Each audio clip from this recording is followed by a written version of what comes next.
Over the last few years, India has faced a series of reminders that nature and life can change in an instant. One year it's cloud bursts in Himachal or a landslide in Uttarakhand. Another year it's a cyclone tearing across coast or a heat wave scorching entire states. And of course, we all remember COVID-19. The silence of lockdown, the sounds of ambulance in the night, and the fear of losing someone you love. This was not just a public health crisis, it was a psychological one. Every catastrophe, whether it strikes one town or entire nations, leaves behind two kinds of damage. The kind you can see and the kind we can't. We rebuild roads, houses and hospitals. But how do we rebuild safety, trust and peace of mind? When the crisis is over, the world expects survivors to move on. But the human mind doesn't move on that easily. It holds on to the sound, the smell and the memories. Sometimes it heals, sometimes it hides, and sometimes it transforms. So this video is not just about disasters, it is about what happens after. It is about how our mind reacts to chaos, loss and uncertainty, and how over time we can learn to adapt, recover and rebuild from within.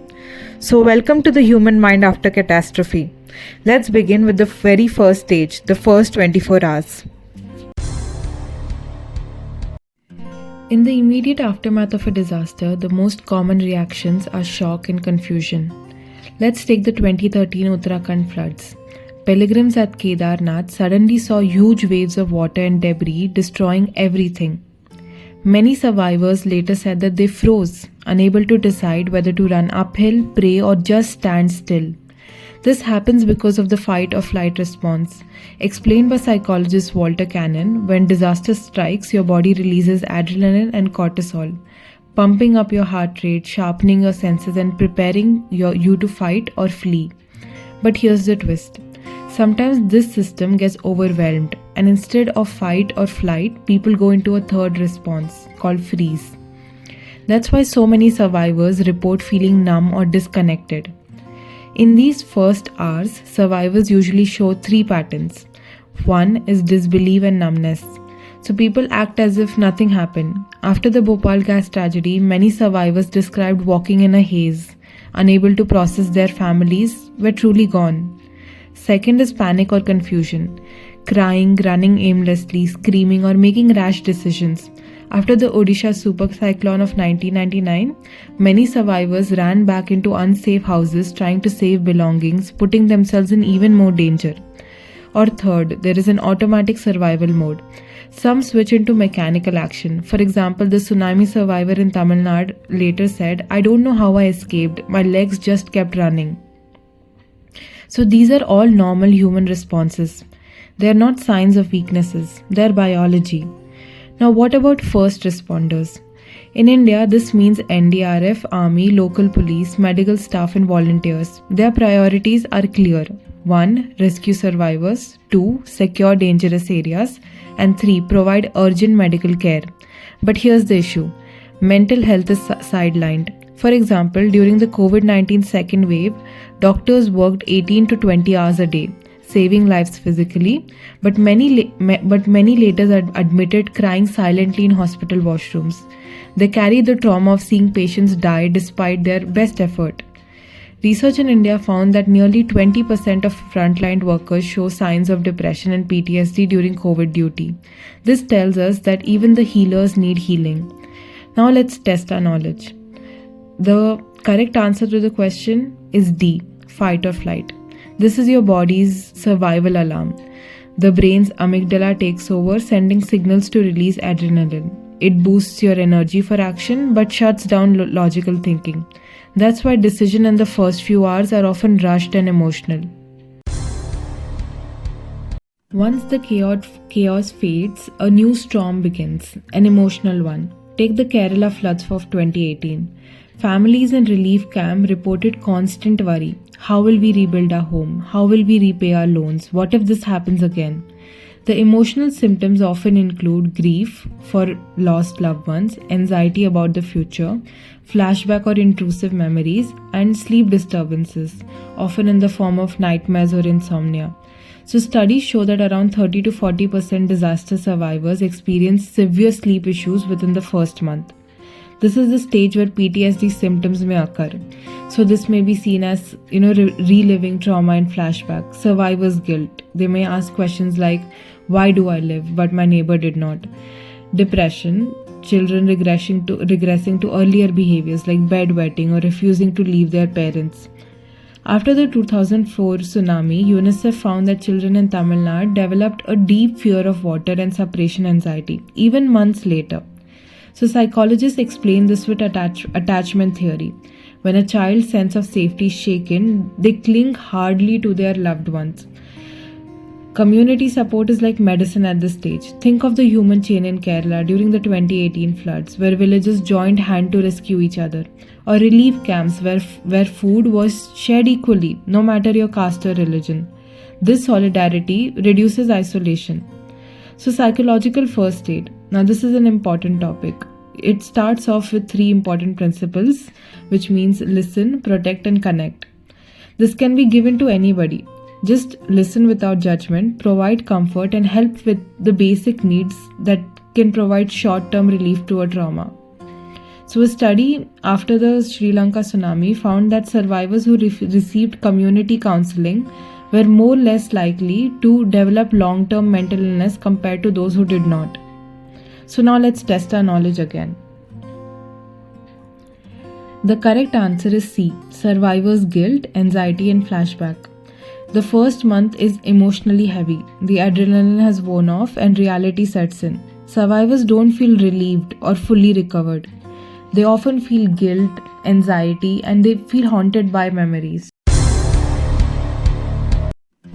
6 months later, survivors begin to rebuild life. After the Bhuj earthquake of 2001, families moved into temporary shelters, schools reopened in tents, and slowly routine returned. But trauma didn't vanish. Nightmare and anxiety may still linger. Yet this phase often brings something surprising, post-traumatic growth.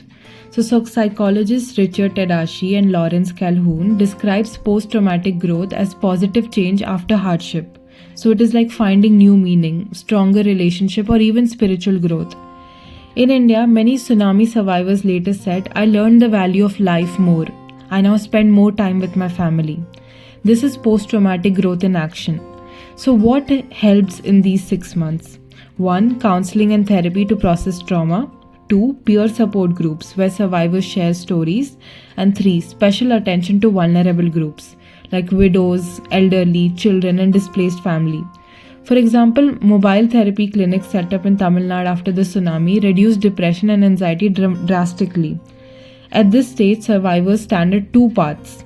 So one is resilience and growth, where they find new strength and meaning. Or the second path is chronic trauma, where they carry invisible scars into the future. Now, what path the survivor takes often depends on the support and care that they receive. So let's test our knowledge so far again. The correct answer is C, growth after hardship. Post-traumatic growth doesn't just mean forgetting or denying the trauma. It means the survivors build a new strength and find meaning because of what they endured. It's like a tree growing stronger after the storm. Now, if the trauma persists beyond 6 months, it may become chronic PTSD or depression. Now, warning signs may include persistent nightmares and flashbacks, severe anxiety or fear of reminders, struggle to work or study, escape into alcoholism or isolation. In Bhopal, decades after the gas leak, survivors still reported anxiety attacks and nightmares triggered by strong smells. At this stage, professional help is really important. Therapies like CBD or EMDR help reframe and reprocess trauma. Medication may reduce severe anxiety and depression. Support groups provide shared strength, and resilience routines like meditation, yoga, journaling, or exercise, they help maintain balance. In India, institutions like Nimhans in Bangalore and NGOs like the Banyan specialize in long-term mental health support after disaster. Now, a quick guide for helping survivors. Some do's include listen patiently, offer reassurance, respect their emotional and peace, and encourage small practical steps. Some important don'ts include don't tell them to move on, don't minimize their pain, don't spread rumors, and don't force them to relive the trauma. Now, psychological first aid stands on the principle of listen, protect, and connect. It is not therapy, it is human care. For example, after the 2015 Nepal earthquake, Indian volunteers trained in psychological first aid comforted children by organizing storytelling circles and safe play areas. This reduces panic and restores a sense of safety. So, to summarize, 1. Always ensure safety. 2. Provide basic need. Ensure that you give simple but accurate information. Remember to always listen without judgment. Normalize the stress response. Tell them that it's okay to feel this way. And connect to a professional if help is ever needed. So once again, let's test our knowledge. The correct answer is C. Persistent flashback and nightmare. Mild sadness or daydreaming can be normal, but when someone is reliving their trauma constantly for months, it signals PTSD and needs urgent professional help. Emergencies affect both body and mind. Healing is not instant, it takes months, sometimes years. But India has shown us incredible resilience. For example, fishermen in Tamil Nadu rescued thousands during tsunami. Volunteers in Kerala build human chain to save flood victims. Doctors during COVID risked their life daily. These stories remind us that recovery is possible if we stand together. So here's your call to action. Support mental health and disaster recovery. Advocate for psychological first aid training in your community. Encourage survivors to seek help without stigma. Volunteer, donate, or simply listen when someone shares their pain. You don't need to be a psychologist to help. Sometimes being present is enough. So thank you for joining this journey. If you found this video meaningful, please subscribe for more content on psychology, resilience, and human behavior.